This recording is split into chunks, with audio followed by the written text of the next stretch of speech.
Hey everybody, it's Jason Blaha here, and it's time for part 2 of the Q&A, so let's go ahead and get this started. Alright, first question.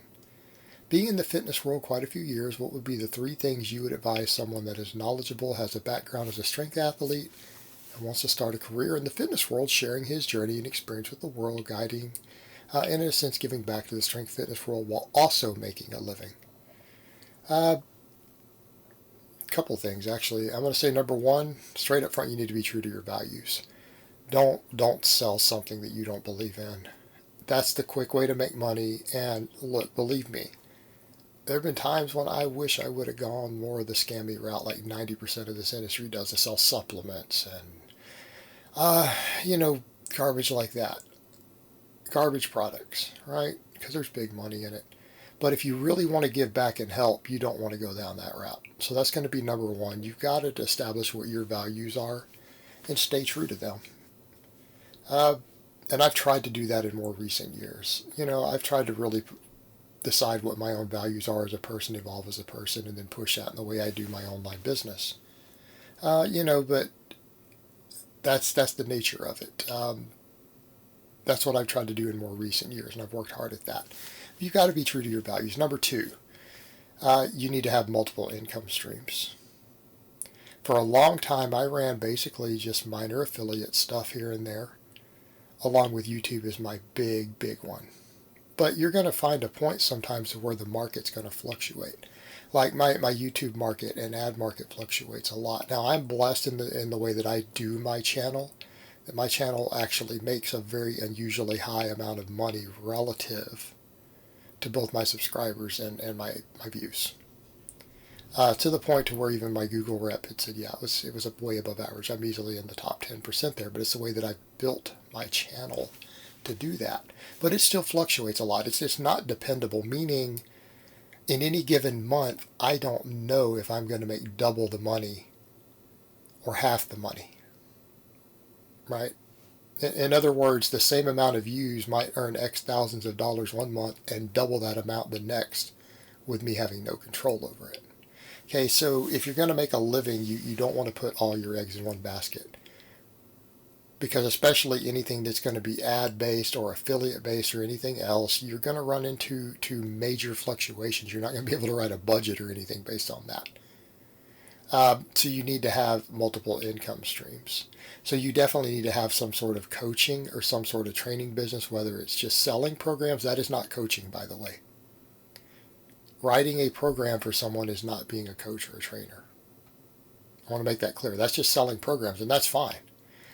Because a lot of people do that, but sometimes they're calling that coaching. That person's not your coach. They wrote you a program and emailed it to you. All right, a coach has to actually coach your form, your technique, work on your psychology, your mindset, right? They have to interact with you. That's coaching.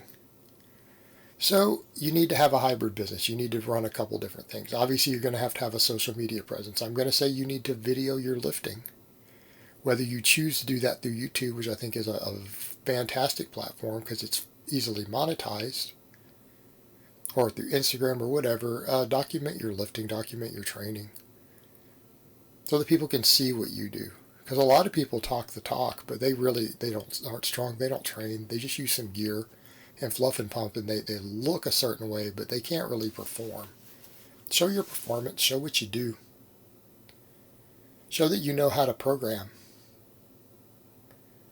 If you have knowledge, you should be able to do that and display it yourself with what you do. Those are a lot of things I would recommend. Basically, it comes down to running a hybrid business model, sticking to your values, and display what you're capable of, right? Show your lifting. Show your training. And I think that's the direction I would push most people. I wish more people would just do it that way. Again, if we talk about wanting to give back and be a teacher while still making a living doing it. All right, next question. Hey Jason, since we know the box squat is an extremely beneficial lift, but so many people get it wrong, would you consider making a tutorial video? Thanks. Yeah, I actually have rearranged stuff in my home gym in the other accompanying room by it, just so that I can get a bigger camera end in my mic. And I'm going to eventually, one of the goals for this coming year is to do a bunch of tutorial videos. That's actually on my agenda. So teaching the box squat is actually going to be a priority for me in that. So I'll absolutely do a tutorial on it. But I think the problem we have is that, unfortunately, with the box squat, people's egos and in some cases people's ignorance really will get in the way of learning the box squat, even with the best of tutorials. Because what I find even coaching clients, even with one-on-one coaching and explaining to them in detail exactly what we want out of a box squat, even experienced lifters will still get it very, very wrong. I almost feel like the best way to teach the box squat is to take a person, coach them on the box squat in person one time. And if you can do that in a one-on-one setting, anybody can be taught the box squat perfectly in a single session. It's actually easier to teach than the back squat. And ironically, it will teach you how to back squat. The problem is that a long distance tutorial where people are watching, as much as you might talk about going below parallel, most people simply will not do it. Because their ego gets in the way when they sit on that box. They just can't be right. Because they lose so much strength when they first start doing it because they have no power. They have no rate of force production. Number two, the same thing. Egos get in the way. People will rock the box. Or people are scared to sit back until you make them sit back. Right? Those are issues. So it can be really tricky because ultimately, here's what I would say. Any tutorial that you give about the box squat is going to require people to film themselves. Because until people, when you explain to them how to box squat and until they see themselves on camera doing the stupid things you told them not to do, even though they didn't realize they were doing them, it's not going to work. Because when people are left to their own devices and they can't see what they're doing, they will squat. They'll come up their ankles up to the box or heels up to a box, and they'll squat and their butt will barely touch it by an inch, and their knees will jut 4 inches in front of their toes while they sit onto the box scared to sit back. All right? You tell them to go to parallel until they see it themselves, they will squat 6 inches above parallel unless they have a camera on them. Tell them to control themselves on the way down to the box, they'll add 30 pounds too much weight on there and they'll plop onto that box. It's unfortunate, but until people video themselves and actually see these mistakes, and they're willing to video themselves, there is no tutorial or teaching you can possibly do to get to do the box squat. And like I said, it's ironic because it's actually the easiest form of squat to teach someone in person. It is literally the easiest one to teach one-on-one. It's insanely easy and completely idiot-proof once you show them and force them to do it. Like you physically putting your hands on people and making them sit back and manipulating them into the positions, it's actually really easy to learn. It's easier than any other type of squat by a mile. Long distance, it's the hardest one to teach. It's the hardest one to teach long distance, even with a tutorial, unfortunately. But we'll see if we can make it work. All right, next question and last question of the week. How do you balance your recovery demands from training while also being sick? Couple points here. If you have something that is contagious and you train at a gym, you are basically an asshole. You're a jackass. I have no respect for you and I don't like you as a person if you do that. Why? Because you're a bad person. If you have something that is contagious and you're infecting the whole gym with a virus just because you think you need to get a training session in that you don't really need, you're a piece of crap. You really are. You're a bad person. Good people don't do stuff like that.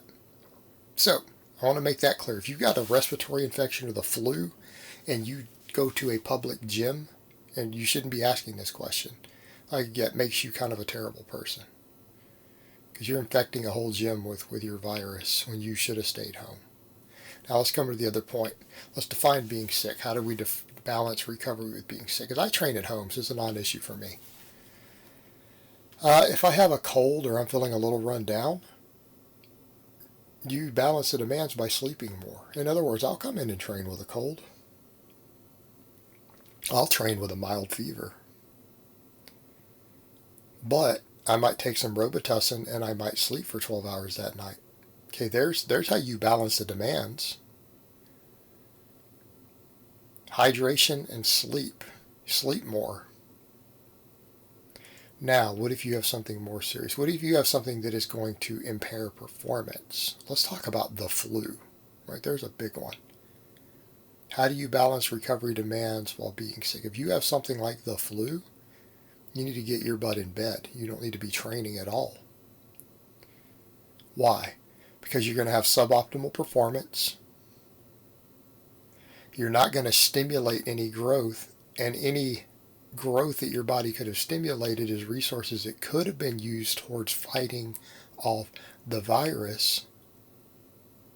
So you're going to delay your recovery from the disease, not make any gains from the training that you did, and be sicker longer.